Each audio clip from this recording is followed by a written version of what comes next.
Sudah malam, Jenderal. Lebih baik jangan membuat pengantin barumu tunggu terlalu lama. Jenderal, sekarang pergi ke ruang kerja.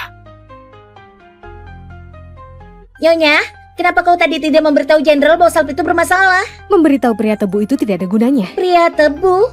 Ya, manis di awal. Pada akhirnya, hanya menyisakan ampas. Pria sampah. Kalau aku memberitahunya, mungkin dia malah berpikir aku cemburu pada Mega dan sengaja memfitnahnya. Terus bagaimana dengan wajahmu? Apa mau biarkan Nyonya Mega terus menindas? Pengobatan tradisional luar biasa. Dulu saat ujian hukum, aku sekalian ambil sertifikat kecantikan herbal tradisional. Tria, bantu aku cari barang-barang ini. Lidah buaya, bubuk mutiara, dan seluruh catatan hukum dinasti Aling. Nyonya, untuk apa kau butuh semua itu? Selain itu, bukankah kau tidak bisa baca? Aku butuh ini untuk hal penting. Mengenai membaca, mulai hari ini aku akan belajar.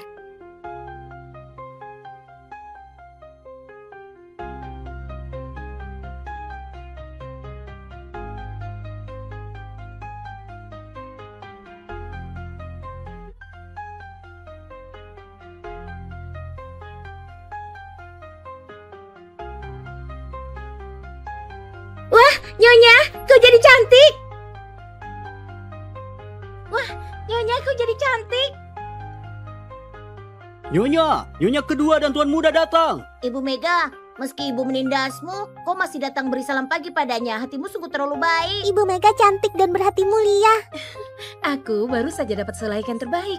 Aku buatkan kau dan adikmu pakaian berkuda. Saat memakainya ke akademi nanti, pasti terlihat gagah. Baik, Ibu Mega, kau sangat baik pada aku. Nyonya kedua ini, pengantin baru sudah datang menyapa pagi. Dia juga membawa tuan muda Donana kemari, padahal mereka bukan anak kandungnya. Beritahu mereka, aku belum bangun. Suruh mereka pergi dulu. Baik.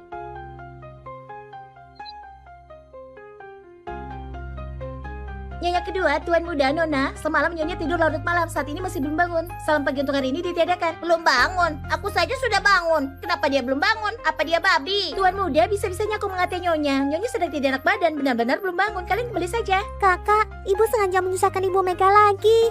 Bagaimana bisa kita memiliki ibu begitu jahat? Foga, Indah, aku baik-baik saja. Mungkin di hati kakak masih ada rasa marah dan benci padaku, jadi dia tidak mau menemuiku. Nyonya kedua, bagaimana bisa kau prasangka seperti itu terhadap Nyonya?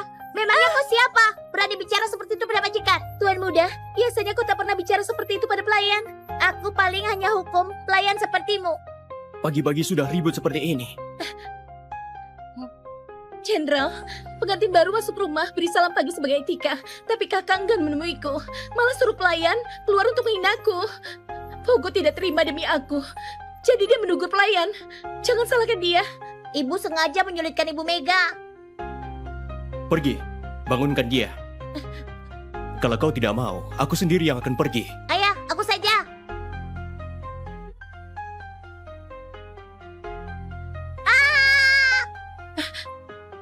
Pagi. Pagi? Kakak, kalau kau marah, tunjukkan padaku saja. Kenapa malah menakuti Foga dan Indah? Kalau mereka ketakutan sampai terjadi sesuatu harus bagaimana? Jenderal? Hara, kau mau ribut sampai kapan? Si tidak tahu terima kasih ini memukulmu lagi. Nyonya, aku baik-baik saja. Hara, aku sedang tanya padamu. Aku kenapa lagi? Aku hanya pakai salep pemberian adik untuk menghilangkan bekas luka. Tidak ingin sia-siakan ketulusannya. Jadi aku pakai lebih banyak. Bodoh, masih berharap wajahmu sembuh. Setelah ini, takutnya seluruh wajahmu malah akan membusuk. Tapi cara pakai seperti ini, aku belum pernah melihatnya. Kenapa? Jenderal dan adik merasa sayang karena aku terlalu banyak pakai. Tidak banyak. Kalau kakak suka, aku akan suruh orang antarkan yang baru. Ibu, lihatlah Ibu Mega sangat baik padamu, sedangkan kau hanya tahu menyusahkan setiap hari. Tidak heran semua orang mengataimu. Wanita jahat, punya ibu seperti kau, aku benar-benar sial. Ibu Mega baik, ibu jahat. Foga, Indah, bicara apa kalian? Baiklah, jadi kalian, jadikan dia ibu kalian. Aku anggap tidak pernah melahirkan kalian. Kakak, apa maksud ucapanmu? Kalau kau tidak suka, aku tidak akan berhubungan dengan anak-anak lagi. Jangan, kami ingin bersama Ibu Mega. Hara, Mega selalu jaga kedua anak, membantumu dalam segala hal. Sedangkan kau terus mempersulit mereka. Tidak bisakah kau lebih besar hati? Besar hati. Baiklah, hari ini aku akan benar-benar besar hati. Apa maksudmu?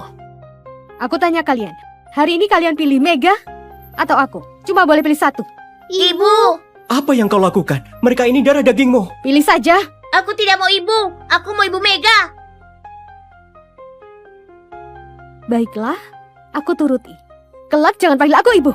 Wanita jelek ini tampaknya salah obat. Dua anak ini segalanya baginya.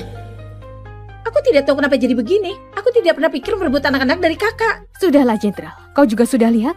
Aku tidak akan ganggu hubungan ibu dan anak mereka. Hara, kau berubah jadi tidak masuk akal. Kau... Jenderal, aku baik-baik saja. Jangan salahkan kakak. Ibu Mega, jangan sedih. Hara, Kaisar sudah dengar hal di pesta pernikahan. Beliau suruh aku bawa keluarga berkunjung. Kau bersiap-siaplah lalu datang ke ruangan depan. Kakak jangan takut. Meski kau membuat keributan di pernikahan, selama kau menjelaskan dengan baik, Kaisar pasti tidak akan menghukummu. Berikan ini pada kakak, biar dia memakainya saat keluar rumah. Nyonya Mega, apa maksudmu? Jenderal, kakak wajahnya buruk. Kediaman jenderal tidak akan permasalahkan. Tapi begitu masuk istana dan bertemu Kaisar, itu tidak pantas. Biarkan dia memakainya. Nyonyaku, padahal lebih cantik darimu.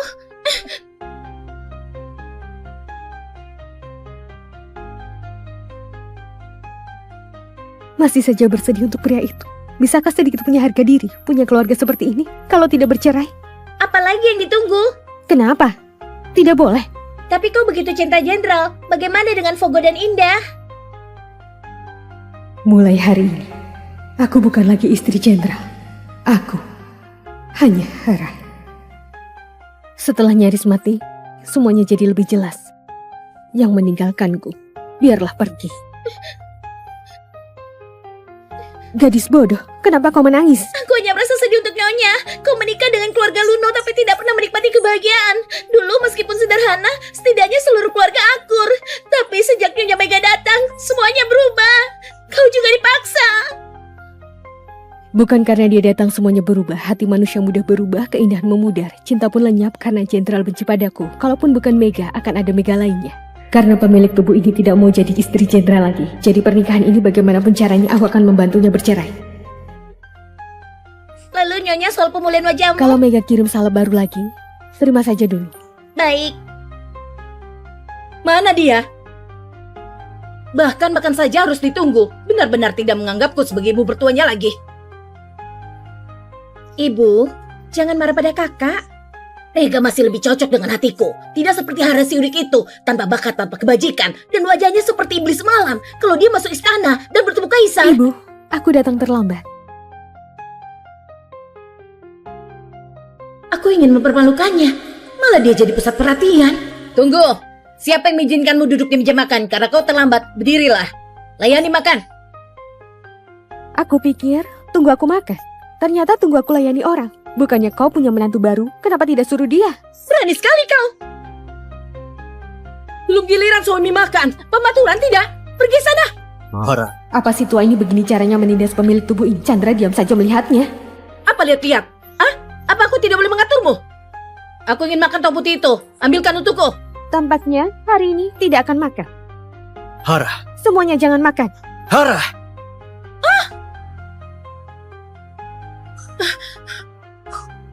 Hentikan! Mangkuk bagus itu bernilai 100 emas. Kau masih tahu sayang pada mangkuk teh? Chandra waktu belum pulang dari perang saat di rumah tidak ada beras untuk dimasak, aku menyuapi dengan darahku sendiri. Kenapa kau tidak kasihan padaku? Kalau bukan aku yang layani kau selama 10 tahun sudah mati di Lasta. Mana mungkin ke ibu kota buat nikmati hidup dan memakai mangkuk teh seharga 100 emas ini? Kakak, melayani mertua kewajiban menantu. Kenapa kau bisa bicara seperti itu? Memangnya kau siapa? Beraninya bicara begitu padaku? Jadi selingkuhan harus tahu diri sebagai selingkuhan. Tahukah kau kalau merebut suami orang akan dihukum petir di langit? Hara, sudah cukup ributnya. Kenapa?